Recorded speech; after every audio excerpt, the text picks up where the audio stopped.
us a little bit about Student E. Student E came to my class this year. He is 5 years old and about 4 months. His birthday was back in May, and he comes from a family where the entire family speaks Spanish, both mother and father, and he has learned the English language through friends in preschool and in kindergarten. Well, I appreciate all the assessment you gave me on Student E. It was very insightful.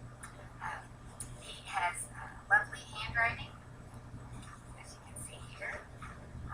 The two assessments we're going to talk about are, it was a true-false, smiley, or straight face, and then a blending of words and selecting the right word that was said. But prior to that, I want to share with you his information on his math, counting, and writing the number for an amount. He's doing very well. He got all of the total correct. On his letters that he's identifying, in September he knew 23 of the, what did he say, 52 letters I wrote on this. He knew 23. October he knew 31, and by November, probably towards the end of the month, he knew 43 of those letters. So he's really growing, and I wouldn't be surprised if he knows all of them by Christmas. So, and then his blending, when he has to blend the words in September for the pre-assessment of blending words, the teacher would blend the words, and he had to tell her the word. Well, out of, I believe it was 8, in September he got 1 that he told her what the word was. But in November, out of the same number of words, he got 4. So that's interesting to see that he's grown that much.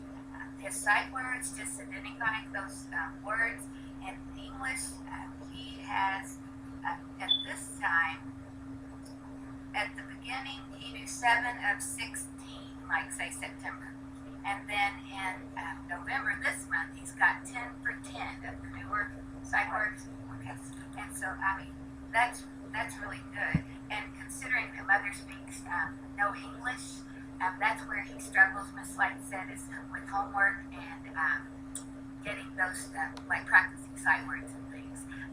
Getting that across is where he struggles. So we're going to talk about a solution on how to help our 5-year-old student E that does not have a PSP because mom chose to just check English. We feel like she might be relying too heavily on a friend who is English speaking but married to a Spanish person. So we're going to get the translator for mom and explain to her with the what the PSP looks like and how it would help her child. We're going to show her, get a copy of this in Spanish, and show her exactly what could help her child do better in our school and with his learning his English language. But not just learning it, but to show us what he knows in all the other subject areas.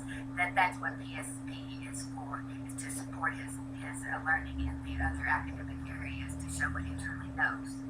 And then I think a good copy without a student's name would be the WIDA assessment, because it says confidence band right in the middle.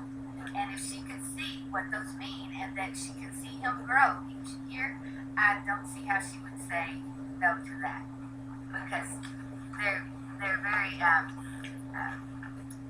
supportive of having him be a good student and be very successful in the English language. But we have to encourage mom that he doesn't have to forget or put aside Spanish as much as we think that he's doing. Right, because I will say, for example, today, this morning we were working on the letter L in our class, and one of the students said language, and student E told me in front of the class that he said, I speak another language, so he mentioned Spanish, and so he wanted to tell us the numbers in Spanish. So he went straight to the numbers 1 to 10 in Spanish. And then the other students synergized with him and got together and they worked together and said them with him as well. Oh, Again, a second time. yeah. So I think it made him also feel good that he was able to use some of his language in our classroom today. That's so cool. And when I've observed him, he seems to be respectful, polite. He's pretty. He's not timid, but he's very well behaved. Very well done. I mean, every day before he goes home, or even during the day, at least once or twice, he'll say, "I love you." So he feels secure, safe in the school environment here, and he's really trying hard. And those are some characteristics we've learned, that we have to embrace their culture and they have to feel safe and valued.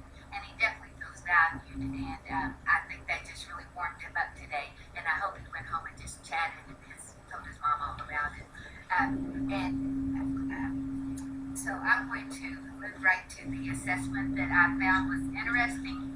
And we have to provide accommodations, and we have to use suggestions from WIDA, and I've given you a copy and explained how it's entering, beginning, developing, expanding, and bridging for listening, speaking, reading, and writing. This is just the language. You have one for math, and one for social studies, and one for science, which is cool.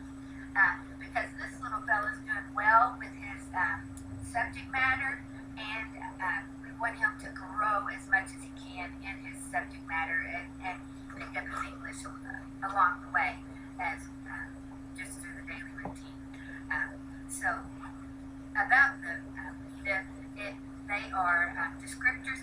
These are can-do descriptors, so that people that aren't educators it provides a starting point for working with the English language learner and a collaborative tool for planning. They are a range of expectations for students because they come to us all different. Their parents have had different types of education experience. Our older ESL kids may have had some education or an interrupted education in their home language. So there's a whole gamut of what they can come in prepared with. So we do know that student E had 2 years of preschool in our district, and he's come to Miss Life for kindergarten, and you've heard how well he's done. So these are suggestions on how to help him be more successful in some of the areas that he may not succeed automatically with just the ongoing assessments that I described. So this was the domain assessment. We use Engage New York, kindergarten level. This was unit 3, and it is basically yes, no, or true, false. And the interesting thing about student E was 1 through 4, they covered these standards, reading, literature standards, fiction, character, setting, and plot. He got all 4 of those correct. And the teacher reads aloud the assessment. And it's ready. He got all 4 of those correct. For example, plot. The plot of the story of Jumping Mouse is all of the adventures Jumping Mouse has on his way to the far-off land. And for true or yes, it's a smiley face. And he got all 4 of those right. Then, number 5 through 12, it goes to vocabulary. And these are the ones he missed 4 on the test of 12. And that still marks him as good. It still marks him as good, but he missed a lot in that language. Right, so he needs to revisit some of those. Correct. So he may have to go back and revisit some, but it's a language. And I read the ones that he missed,